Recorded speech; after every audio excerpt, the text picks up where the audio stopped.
Hello, I'm Steve. A little about myself. I'm a retired law enforcement officer with 20 years of service. I began my career in the jail, worked the road, and became an investigator. During my career, my training consisted of everything from SWAT to becoming a state certified crime scene technician. I've investigated crimes from thefts to homicides. After retiring and becoming aware of true crime and web sleuths, I started my channel for web sleuths to better understand the perspectives of law enforcement. Not only do we cover true crime, I go out into the field and assist families who have lost loved ones to homicide and their cases are considered cold. Join me as we look and bring attention to these critical cases.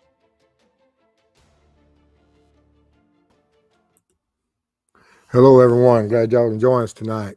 Welcome anyone that's here new, and for all the ones that are here for the first time. In the chat part of it, respect the families, respect mods, respect each other. We'll have a presentation after which I'll answer your questions, and of course we'll be looking into the connections of the Smith investigation and his homicide, and what links and that the Murdoch and the interest that the Murdoch case brought to this to finally get the attention and bring the focus, and so that we can generate some leads on this case to help bring some closure to the family and possibly find out who the offender is. With that being said, we'll get started here. Can I do the member? Sure. All right. And we're going to start off with the blue today. We have Miss Robin. Thank you so much. Appreciate your support. It means a lot to us. Absolutely. All right. You ready? Uh-huh. All right. As I said, we're going to be looking at Stephen Smith, who, of course, for the people that are aware of it, vehicle was found on the side of the road, and his body was found about 3 miles away prior to his vehicle discovery in the middle of the road. And at first was declared a homicide. Then it went to a traffic accident. And now it's just recently, once again, SLED has turned around and said it is a homicide, which I absolutely agree with. And so let me get into some of the things that we're going to be discussing tonight. One of the things with looking at and that came out of the Murdoch trial and the conviction of Alex was that the focus of the Smith case, which is with this Murdoch family and with Alex, especially that household. And the Murdoch family, of course, is a multi-generational dynasty of within the judicial circuit of that county or that circuit, and absolutely have been in there and been and created this powerhouse and this dynasty and these law firms. And so they have a great deal of power and influence, and as all judges throughout the country. I mean, it's just not with South Carolina. You will have judicials, and within those judicial systems, doesn't matter where you're at, the judges carry a great deal of power, and also the solicitors and anyone, the attorneys that work within those circuits. They build and they create these little dynasties and carry a great deal of weight, not only within the court systems, but also throughout law enforcement. And it's, as always, as age old, politics is politics. But with that, with the Murdoch connection and bringing the focus on, and from early on, the Smith family had suspected certain parts of the Murdoch family may be involved in the death of Stephen. And even to the point that Sandy, the mother of Stephen, sent a letter to the FBI. And in that letter, she addressed the issues of a prominent family and some of the rumor and some of the thoughts and innuendo that Stephen had said about that he was in a new relationship with a very prominent individual, powerful individual, that the community would be shocked if they realized that he was in a relationship with him. And and so she sent this letter off to the FBI. And of course, at that time, pre Maggie and Paul's verdict, by several years of their homicide being committed by Alex, that she backed off of it because she didn't want to be involved in the what could be defamation, slander that could be thrown her way due to the publicity that letter brought. And understandable. But now, with what SLED has been saying, and as far as that, they're hoping now that with the Alex uh, conviction, that the public will not be as fearful to come forward and step forward, which in and of itself is a shame that that any citizen in any judicial circuit would feel that they couldn't come forth and state their opinions on a homicide or any type of death investigation for fear of any one family. And that's a shame. That ain't what we should have or allow in this country. But and with that being said, that as we address the Murdoch connections and everything, that it's so easy to jump on that runaway train that, okay, we have a conviction. We have someone that's truly evil that is linked closely in some shape, form, or fashion by name to the Smith case, and therefore it's instant that they're the ones that are responsible. And we have to be careful, especially in law enforcement, that you don't jump on that train and have those biased opinions, because we still have to, we may not ever know what the true motive was, but now that we've been to the scene and we've collected evidence and we've identified this individuals and we've started understanding the victimology of Stephen, what type of risk factors he might have placed himself in through his relationships with different individuals, and being a young man and participating in his chosen lifestyle. And regardless of what people believe about any individual lifestyle, it didn't deserve what happened to him. You do not go out there and do violence against anyone, regardless of what their sexual preferences. And so we have to look at that. What is some of the things that occur, even in regardless of relationship? A domestic is a domestic, and doesn't matter if it's male, female, or otherwise. And we have to look at what motives could drive someone to commit such a horrendous crime against a 19-year-old child. And is it jealousy or is it power? And with that, and within the letter, as we'll be looking at in a few minutes, that the mother sent to the FBI, that that Stephen did mention that he had a love interest and a relationship with someone that was new. And when you have that, you also have that, okay, with every new relationship, that means that we either have another running concurrent relationship or a previous relationship and possible breakup. And almost all of us, as we've aged, we've been through some type of breakup in our past, where we've had prior relationships with those that we built that relationship with, and we broke up. And we all understand that, there's a harsh feelings there. And we see in the news constantly reminded that some of these people will take it to the point of committing homicides. And even with current marriages and stuff, and when they break up, I mean, how often? I mean, how many cases right now are going on throughout the United States where we have these missing loved ones that walked away, or so that they've been reported as walking away, but they turn out to be the victim of a homicide from their still marriage, if they're still married, or if they're divorced or not. And it just is part of our of the issues that we have to face with our domestic violence issues in this country.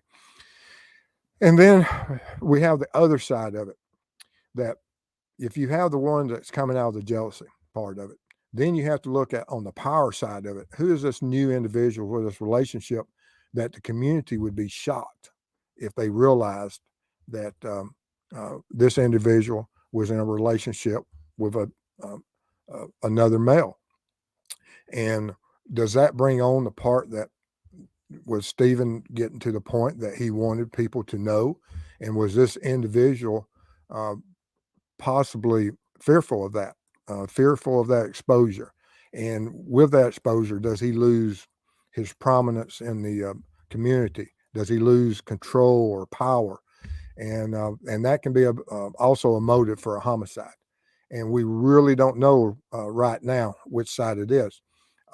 And could it be a combination of these? Absolutely. And I wanted to get this in as early as possible during this presentation, so that when we go and we're looking at the Murdoch, that is it that, or is it someone?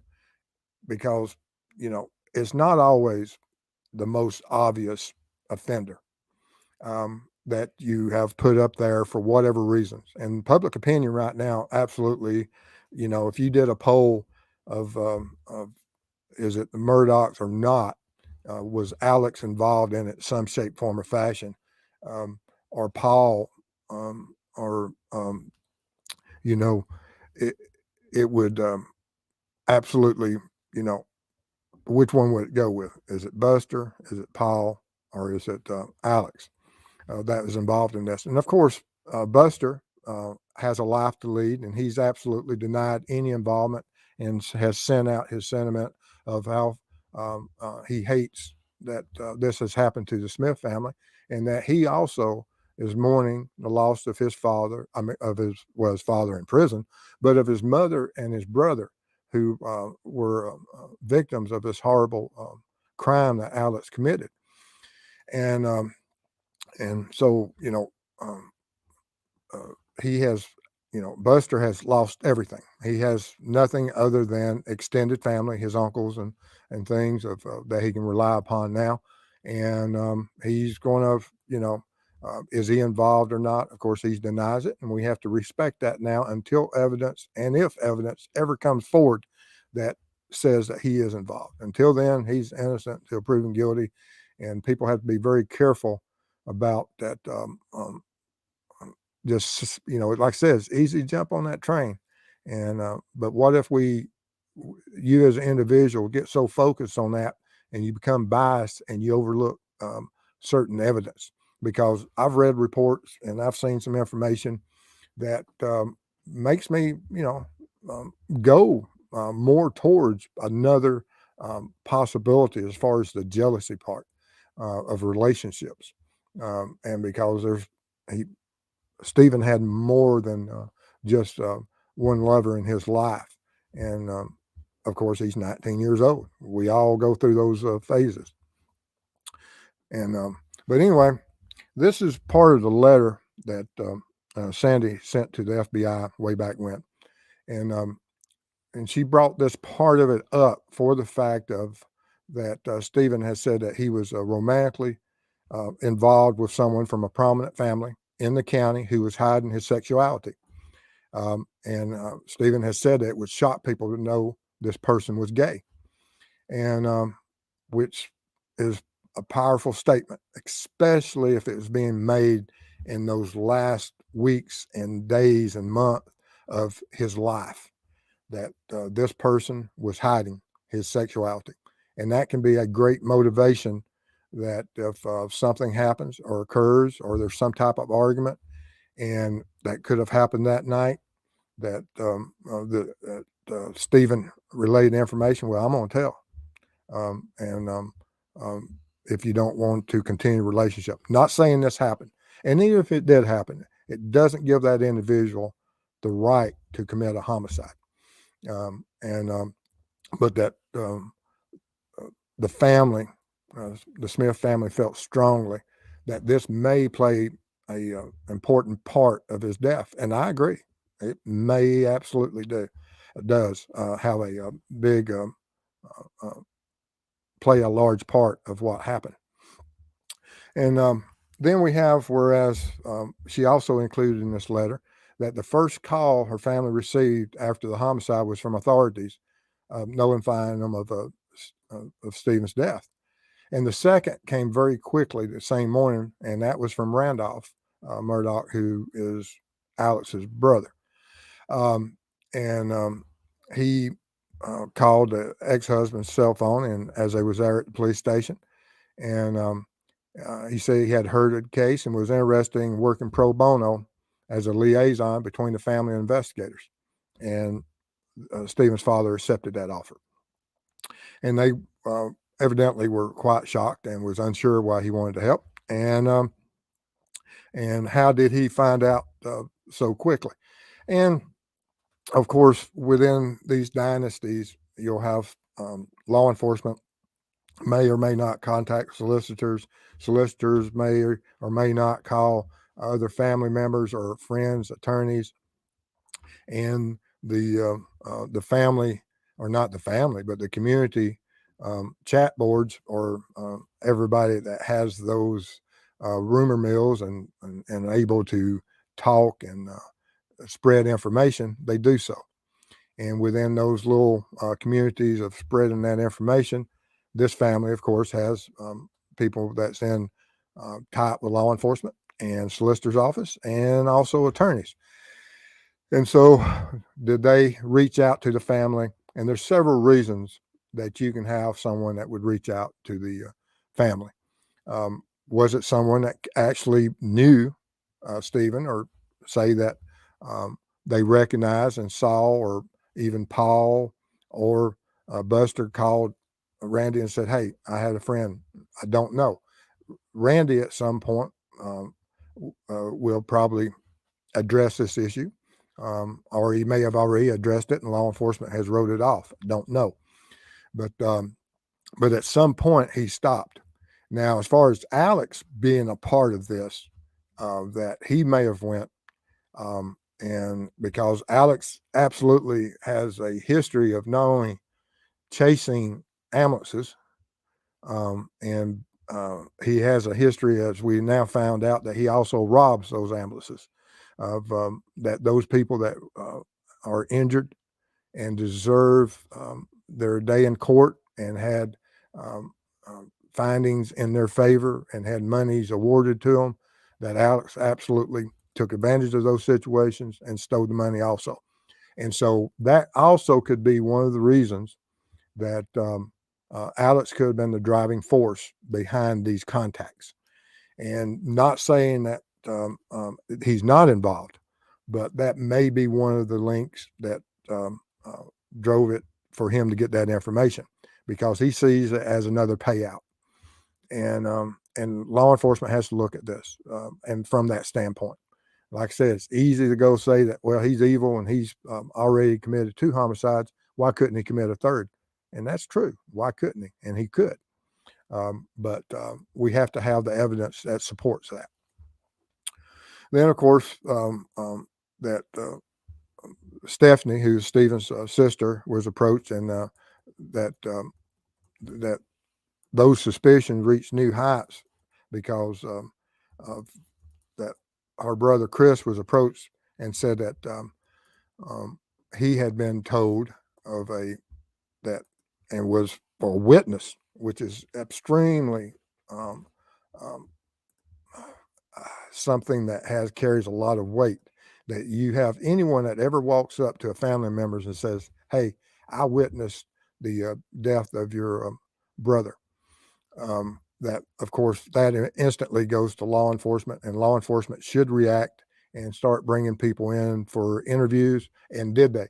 The investigative notes I have are just from very limited 1 or 2 sources. It's not the whole case file. I would imagine that the case files and the different investigators that were involved in it have far more notes than what I have. At least I hope. Now, I know it's the state troopers and they don't have trained homicide investigators. And it was a missed opportunity for the sheriff's office and for SLED to take up the case and continue with the case and assist the troopers. And hopefully they did in certain areas. But we just don't have access to all those records.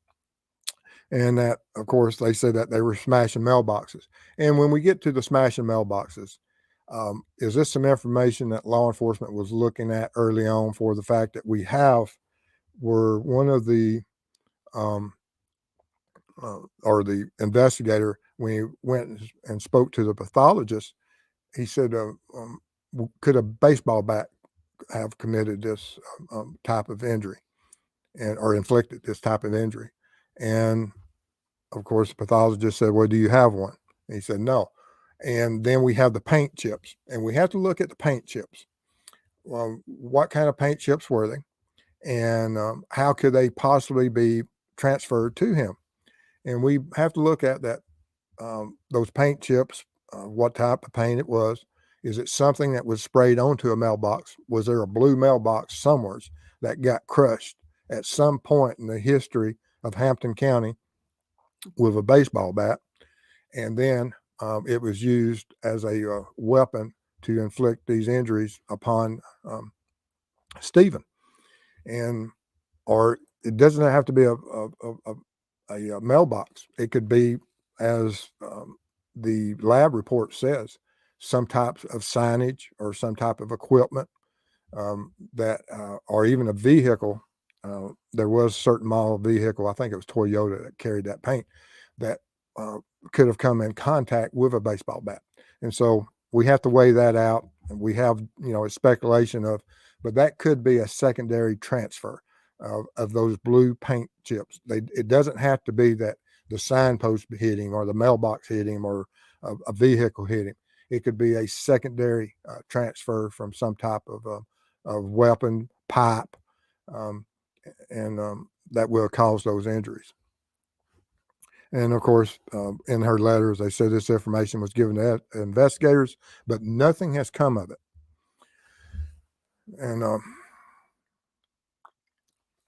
And this is just a second posting of that I brought in there about prominence of the family. And then, of course, they continue on about Buster, who Buster absolutely says that he was not involved in this. And law enforcement has failed to, at this point, put any information saying that there is anything to this.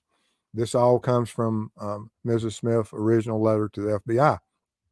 Now, this vehicle will be found and will be looked at. I would believe so, and hopefully it's still out there.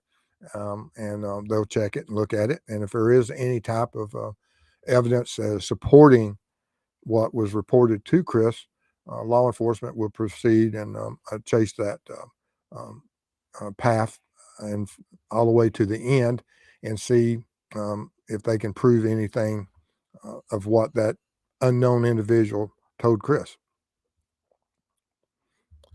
And then, of course, she goes on and talks about Sinister, Murdoch, and his family, and witness accounts and the history of everything that's going on, and where Paul had spoke to some school officials. And as in all homicides, and as if you think about some local homicides that have nothing to do with this case, that the rumor mill, and we've seen it in a lot of cases. If you're in the true crime world, you see out there all these rumors are created by these YouTube channels and within those communities. And just because any one YouTuber says it doesn't mean it's fact. Just because I say it doesn't mean it's fact. Now, because people speculate and we have our own opinions, but that's all they are. They're opinion. They're not the absolute fact. Now, I try to base all my opinions upon as much fact as I can, and set the parameters and understanding of what I'm trying to say. That I want everyone to be open-minded and come to your own conclusions on the information that you gather.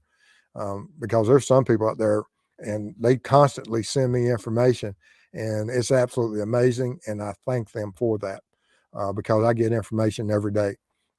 Me too. Yes, Mrs. Steve does also. And but anyway, after Paul and this rumor that he had spoken to the school officials, and of course he went to a different school. Is it truth or is it just rumor? Have no idea.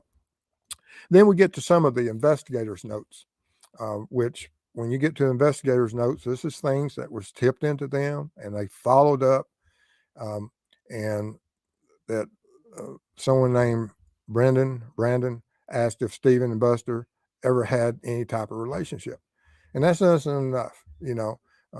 They went to school together, they played ball together, and what is meant by relationship. I'm pretty sure that they're talking about a different type of relationship, and they would follow that through, especially with the other possibility of motive.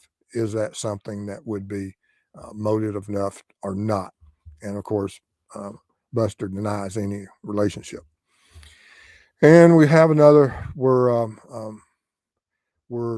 there was an email sent by a certain individual, and that a black male and a white male, referring to Murdoch, are the ones involved in the death, and they were referring to Stephen Smith.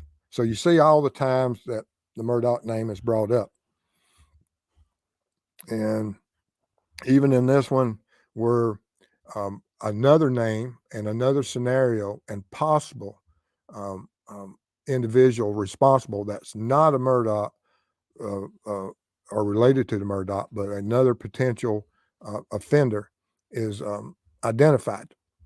And but the person that's bringing this information informed law enforcement that Randy Murdoch told him to call. Now, is that truthful or not? It's just what's in the notes. I'm sure that Randy Murdoch has been spoken to, and either he uh, remembers doing that or he doesn't. And does the individual, which I think there's some controversy about the individual, um, um, if uh, if he was able to confirm that um, this information later on. But then we have the recent development by the SLED, where the commander or whoever the highest administrator is of the SLED said that when he spoke to the attorneys representing Smiths, that they have a piece of evidence that was uncovered during the state's investigation into the Murdoch murders. And what does that mean? What is that piece of evidence? And it can be one of many things. And then when you line that up with the other statement, now that the investigation is um, with the conviction of Alex, that people may feel free to speak. Um, and that most certainly does carry some weight and does drive people to the possibility that somewhere with Alex having knowledge or possibly he had some type of knowledge of this crime.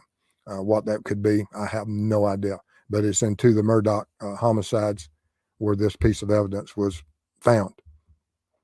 And of course, this is where SLED spoke to the attorney and said, since the conclusion of the Murdoch trial, more resources have been devoted and will be devoted to the Stephen Smith case, and that they hope that there will be more forthcoming under the Murdoch sphere of influence due to that conviction. And also in some of the notes, there was something I mentioned about um, um, a the distance of the Moselle uh, uh, family home on Moselle Drive, the Murdoch family on Moselle Drive, to the where Stephen lived.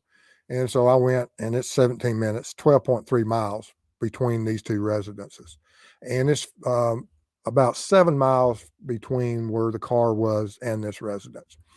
And you look at it and you say, okay, all we got to do is make a couple of turns and we get on 601. But then there's also reference made about that Stephen had went swimming earlier that night at a common or evidently a swimming hole that's I think it's called.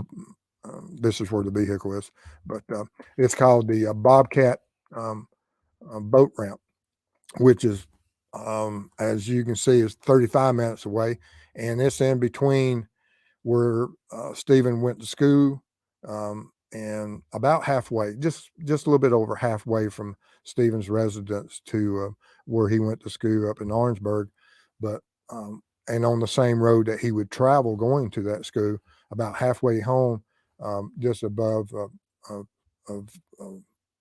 Bamberg, I think is how you. I don't know if that's how you pronounce it or not, but there's this boat ramp that's called Bobcat Boat Ramp, and he may have possibly been swimming there that night. And when we look at that, is there some issue that could have happened at some point at that swimming hole that would lead back into the motives of either jealousy, or was there someone that could have been offended by a certain approach that he may have approached them at there during some type of swimming event? And were they insulted, or could it even be a hate crime? There's a lot of different motives that can come out of any type of, flirtation or otherwise, and we just don't know. But and here's an overview of the of that boat ramp that's just above Bamberg. That's halfway between where Stephen went to school and his residence. All right. With that being said, we'll get into anything y'all want to talk about with this. All right. So first thing we're going to do is Joanne Jackson. It's the blue light.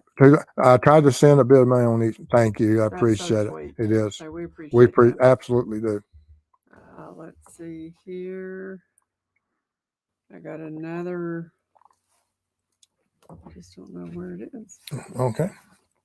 Oh, I do know where it is. It's right here. And Jennifer Rochelle gets a blue light, 6 months membership. Oh, thank you so much. Appreciate it. It means a lot to us. Like I said, we got a lot to do this year, and we're looking forward to going out, and we can't do it without y'all. Mm-hmm. All right. So you ready for some questions? Absolutely. All right. John Shepard's going to start us off with, was Stephen using online dating apps? I had seen some, statements to that. I don't know. I hadn't seen the actual acts. I've heard everything from Craigslist on, but don't know. But is it possible? Yes. I think in one of the um, investigative notes, there's a alias that he used or was referenced in the investigative notes that he was on a certain app and he used a certain name. So if you go by those investigative notes, yes, he was. Okay. And Teresa, could it have been an older Murdoch, not Buster? Absolutely. I mean, if you go that route, that it is that prominent citizen, or is it another prominent citizen? But yes, absolutely, it could, because one relationship that Stephen was in was with an older male, so he would have relationships with older males also. Okay. And Sporty Geek Girl, $20 super. That. Sporty Geek Girl. Blue light. Thank you so much for the super sticker. I was a CSI geek myself. Yes, you were. And I think you kind of still are. Yeah, I am. I'm a geek. Loves it. I'm a SWAT geek. Yep. All right. And Honeybee, does Buster have a legitimate alibi? I don't know. Has he been questioned, and will he come in, and will he address the issue, or will he think that he made that statement that, and I don't know what his alibi is. Will they ask him? I'm sure they will. Will he have to provide one? That'd be up to him. Okay. And Kowalski, what other prominent people live in the area? There are a few. And that's the thing. What do you define as prominent? Can it be a local politician? Can it be someone in the hierarchy of law enforcement, bankers, other lawyers? Yes. There's it just ever how Stephen would have defined prominent. And could it have been exactly that family? Could have been. But there's a lot of people that are, prominent in a community, even from religion. So you just have to. It opens up the door, and with no one knowing. Now, I do believe that someone in this. What is it? A weather Oh, alert. we got a weather alert. So if Oh, anything happens, we go off. Just stay with us. But and what was I saying? What was the question? Okay. I didn't box it off. Don't know. Weather alert gets me confused sometimes. That's all we heard last night was weather alert. All right, and from Dolly.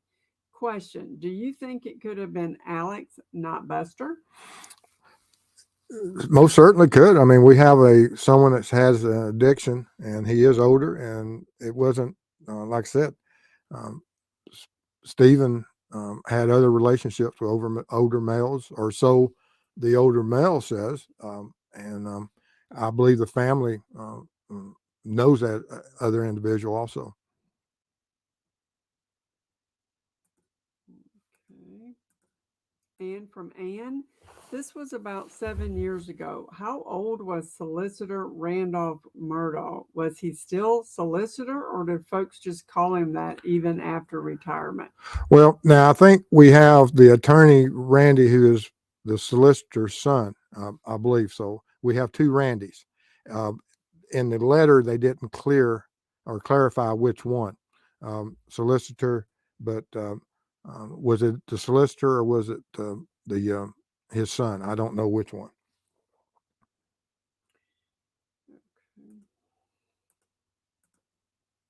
And Kowalski, maybe someone called Alex and asked him for a favor.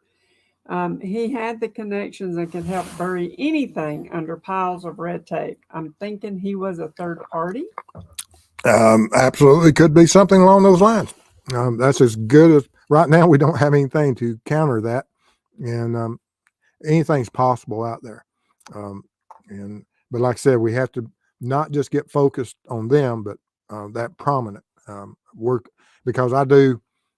As far as the motive says, you know, most homicides do occur from people that you know. Your friends and connections are the ones that commit those homicides that you're the victim of.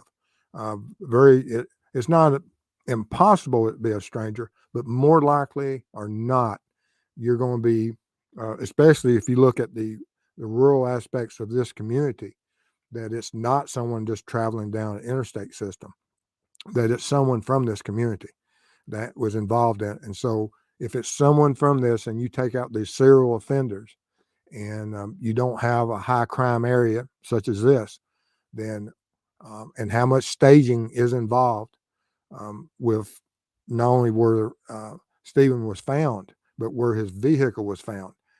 I've been looking at some very interesting data on that vehicle and where it was found, and we'll be talking about that in the future.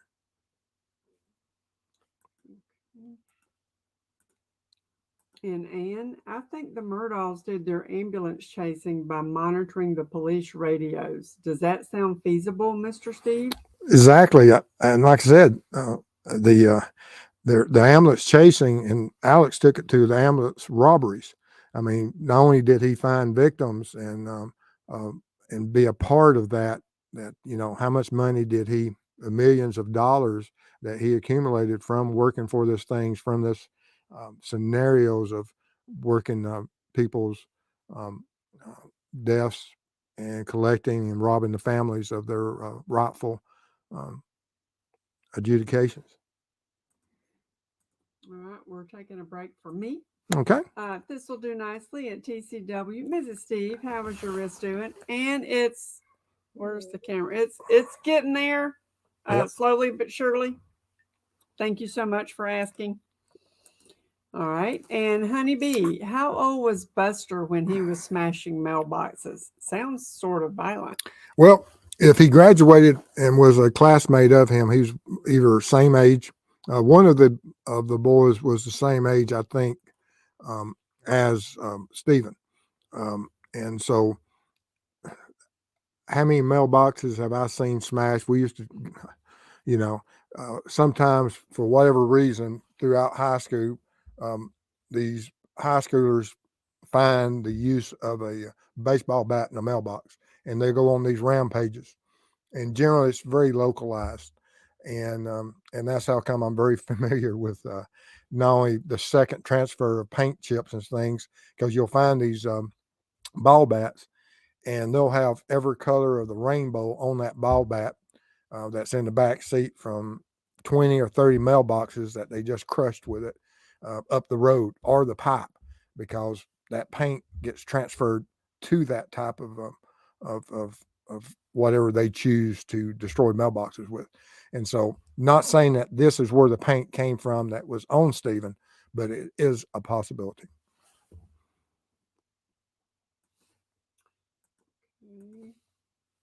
And Cat in a Hat, how many years between Paul and Buster's age? Had to be at least 3, because I think Paul was too young to buy alcohol and Buster was, and I may be off on that, but I think it's enough that it would be 2 or 3 years at least, because if South Carolina's like Georgia, you have to be at least 21 to buy alcohol, Right. and he used his license. Yep. Okay. And Leah, I'm confused with the letter. She says Solicitor Murdaugh, but mentioned RM as the one that contacted her. Was RM a solicitor as well? Well, Alex had a badge saying he was also. And is that something that all the family members were also solicitor and had those badges?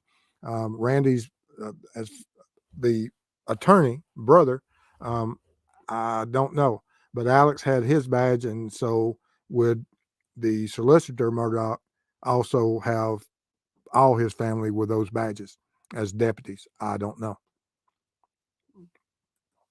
It's interesting. Because that's the confusing part for me. Now, the information that clarifies that is probably out there. I just don't know. And the reason I'm confused is for that reason, that not only is Alex an attorney, but he has that deputy solicitor badge, so he could be a solicitor also. So it's confusing to me.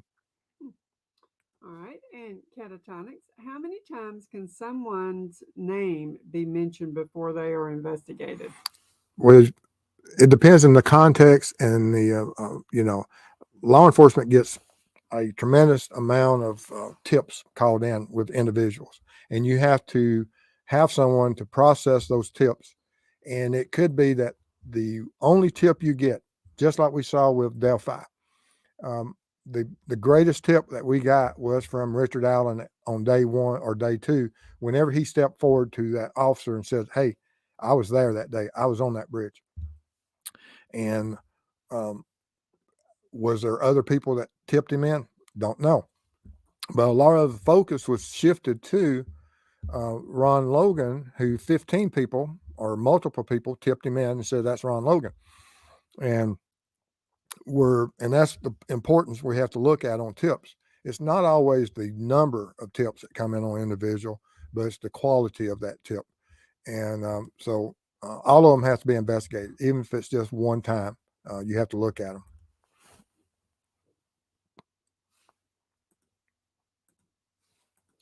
All right. And Honeybee, is there any reason to believe that Maggie or Paul knew about Stephen?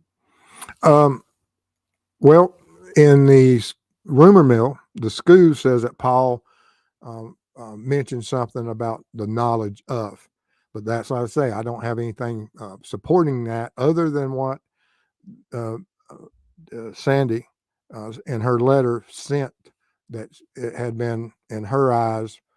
She had enough information to put it in her letter that Paul knew about it, but about Maggie, I have no idea. And for Robin, Mr. Steve, Ellie said that they uncovered information during the investigation, but why didn't they reopen the case until after Mrs. Smith started her GoFundMe and went public? Well, and I think that has a lot to do with public pressure. SLED was under tremendous public pressure, and when it was put to the point that over all these years, Mrs. Smith, Sandy, did everything she could. She fought as hard. She contacted every political candidate she could. She pushed all the buttons that she could, and it fell upon deaf ears a lot of the time. But once they got the attorneys involved, and they said, we're going to exhume that uh, uh, Stephen, and they knew how much it cost to do that, and that they would need funding to bring in a highly qualified pathologist to conduct this uh, uh, second autopsy and evaluate that evidence. And it went from them being able to just scrape by, that now they can also hire investigators and everything else. That draws attention, and there's a lot of power in the voices that the true crime web sleuths, and that's something I have to admire about all these creators out here. All the attention you bring to this can bring focus to it, and I absolutely appreciate it. And that's the power of the web sleuths out there. And from John, why was Stephen driving back so late at night? It is interesting because there is that the mother, Sandy, says that he had class the next morning, going to get up early for his classes because it's like over an hour drive to get back to his college. What time exactly was his next class, but she says it was early. And he was apparently out late. And what causes people to be out late? Can it be some type of dramatic or some type of issue between, was there, an argument? Was there a quarrel? Was there a chance encounter with there's so many different things that could have made him be up that late. And we have information, whereas he was in a relationship with an individual that says, yes, I talked to him in the early morning and text him in the early morning hours of that date. And so he was in contact with him early. And what does that mean? And don't know. And Ruckus is in the house. Ruckus. Steve, what kind of evidence do you think they expect from exhuming the body? Now, before I answer that question, let me tell you about Ruckus. I absolutely love Ruckus. He is the old school type of law enforcement that makes my job and my memories brings back. If you understand Secondhand Lines and you love the movie Secondhand Lines, this is what Ruckus is. Absolutely brings me back fond memories of working with men just like him that cut to the chase. Not only do they recognize what people say, but they recognize why they say it. And I admire him greatly, and I wish him well with his YouTube channel. And if you haven't seen him, go over and check him, Ruckus Rocks, and check out his channel.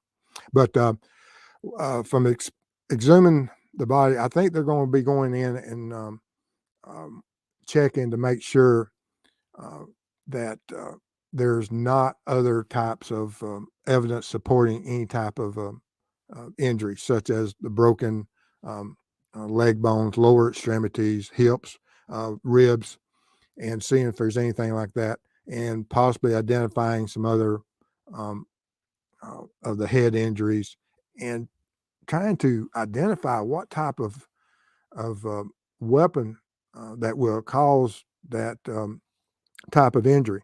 Because when you look at the autopsy and you look at the reports of the first responding officers, and when they say that they're looking at that his injuries, and they're saying it's a gunshot wound, that there's a projectile, and for a projectile, and to identify that there's some type of hole that's within the skull, and will they go in there and see?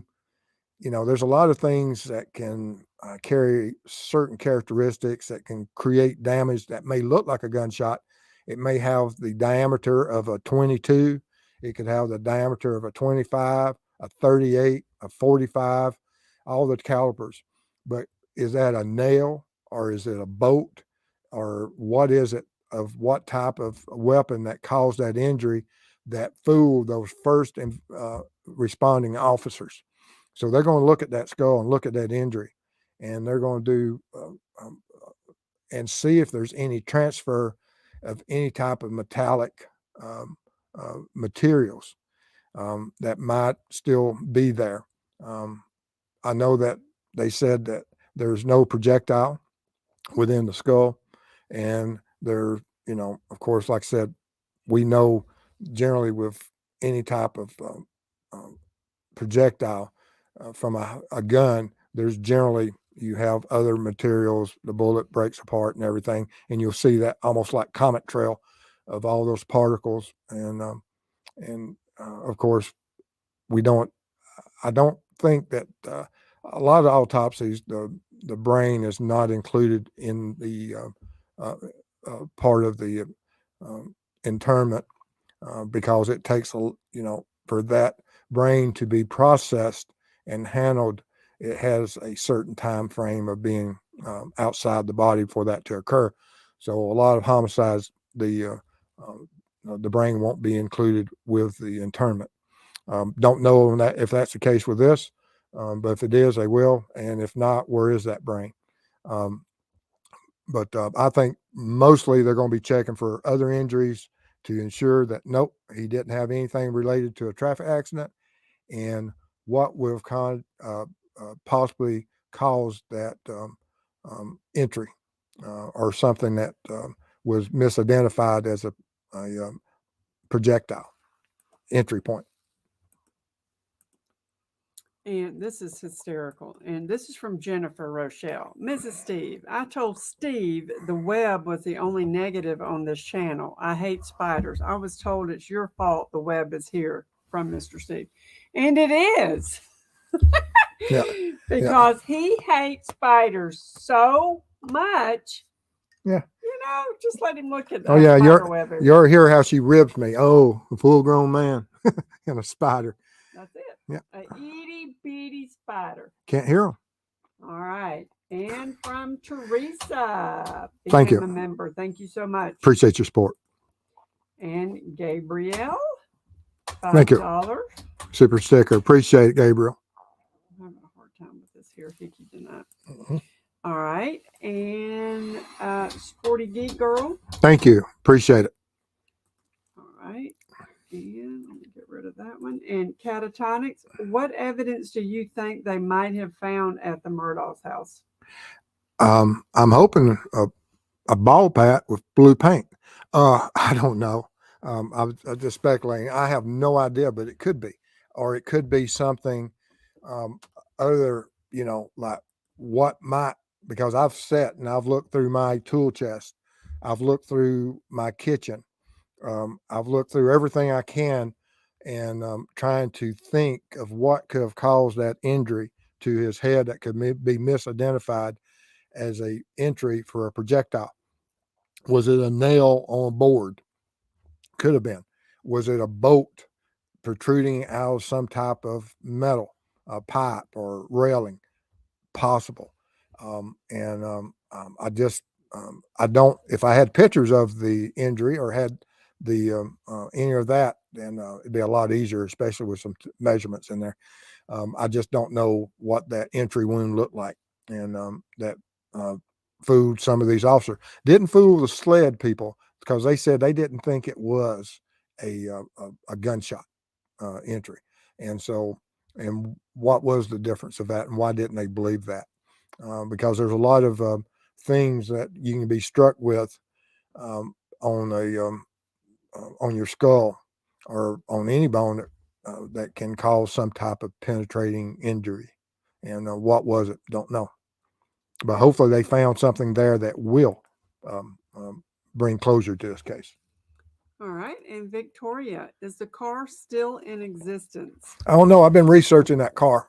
I've been looking at it, and because it's always bothered me where that vehicle was parked. And so I've been trying to study up on that vehicle a lot, and I've spent quite a few hours looking at a lot of things. Don't know if it's still at an impound yard. No, I have no idea where it's at. Okay. And Brenda, what if the person who did this could they have tried to blame Buster because his family was disliked to shift the blame? Absolutely.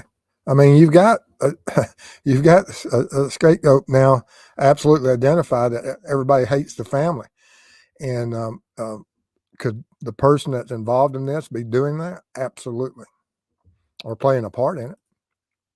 All right. And that's how come we have to be so careful. Teresa, would there not have been reports about busted mailboxes?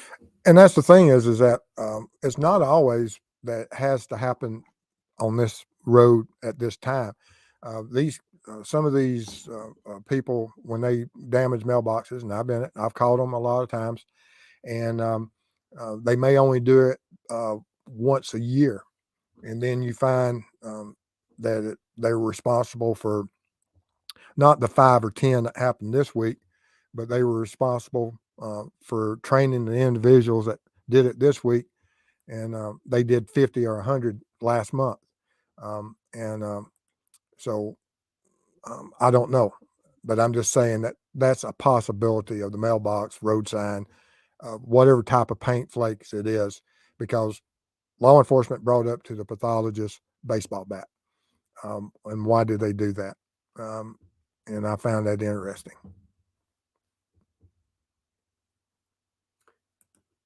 You're going to need to read this about the spiders people are talking about. They don't do bugs.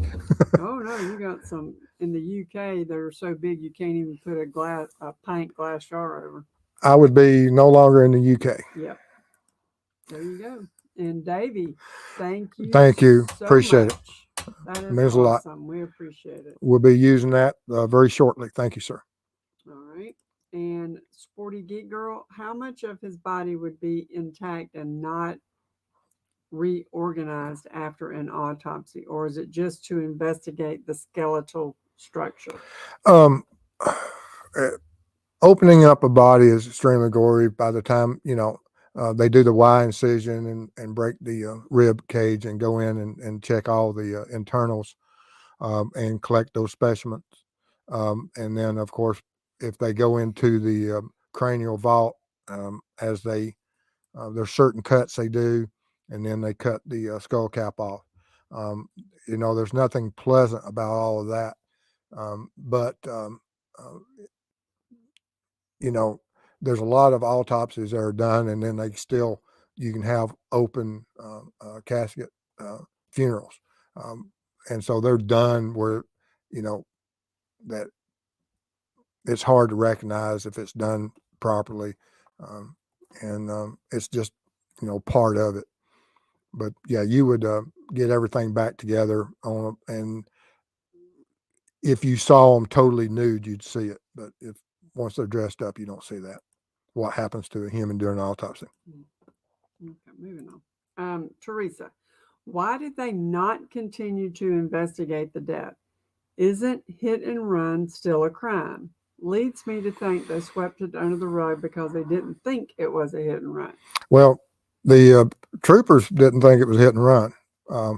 They worked it, and like I said, I give them kudos. They did, for not being homicide investigators, they did some things right, and they went and tried to get the right agencies involved, and here we are 8 years later, and the right agencies are involved.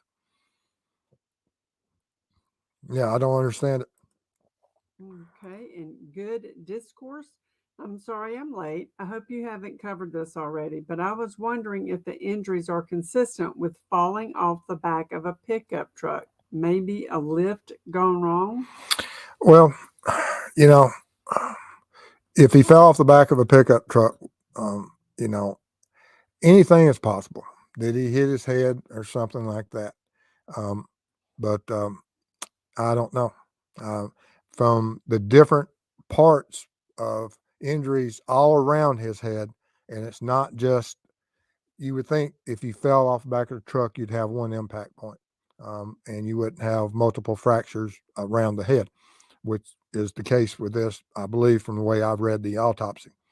And then some of the abrasions and stuff could be from a fall, but it could be from other, we don't have the pictures. if I had the pictures, I could give you a clearer answer.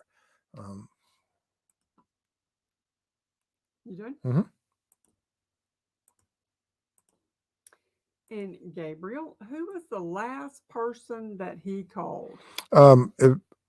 I don't know if it's the last person, but I do know that they talked to an individual that spoke to him in the early morning hours of the last hours of his life.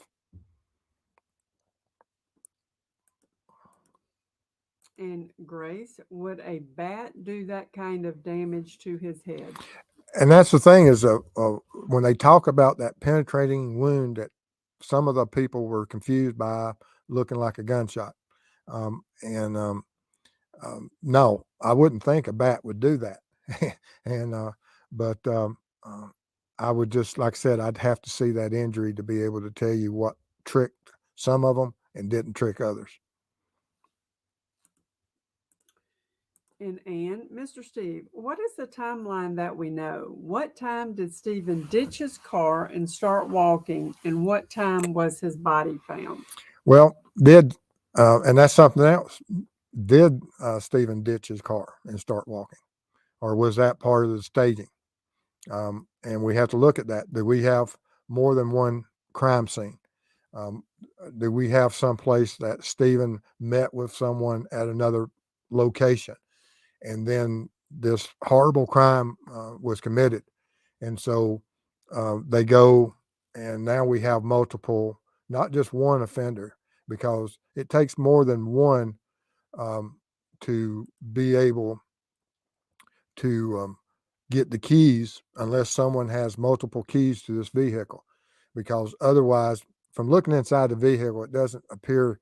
And if there was any type of blood spatter or any indication that Stephen was transported in that vehicle, law enforcement, would they have found it if they processed it? We don't know. I don't know how they processed that vehicle, but on Stephen's body was the key to this vehicle and his cell phone, and inside the vehicle was his wallet, which is odd. So we have to look at and not take for granted that Stephen is the one that parked that vehicle there. We don't know that's the case or not at this point. And so we have to still be looking at if we can find that vehicle now. Will it be processed? I believe so. I think it'd be taken apart. Okay. And Jeff, didn't the examiner state the head wound was caused by a bullet and then was changed? Now, during Maggie and Paul's investigation, they found possibly something that leads them to SS case. Firearm? Question mark. Well, the coroner, the deputy coroner who first met law enforcement officers, said it was they had a bullet gunshot wound. And of course, the pathologist says no, which was done at the university. And now that we have the homicide, are they thinking it's a firearm? If it comes out to be that there was a firearm involved in this, it will be ground shaking. There will be something. Heads will roll. I don't think that'll be the case. I hope that's not the case. But if it is the case, there will be a lot to be answered for. All right. And Dreamscape, did they find Stephen's cell phone? Yes, there was a cell phone on him, and the family tried to open it, and they couldn't get it open, and it can't, and I think they were trying to send it. And in the letter that Stephen's mother sent, that there was some discrepancies about it not being sent and not being addressed, and she was extremely disappointed in the handling of that cell phone. Okay, and Jeanette, has anyone considered that Alex had blue red lights installed on his Suburban? Whoever had access to that truck could have pulled Stephen over, no problem, and pulled the gas cap off. Steal my thunder.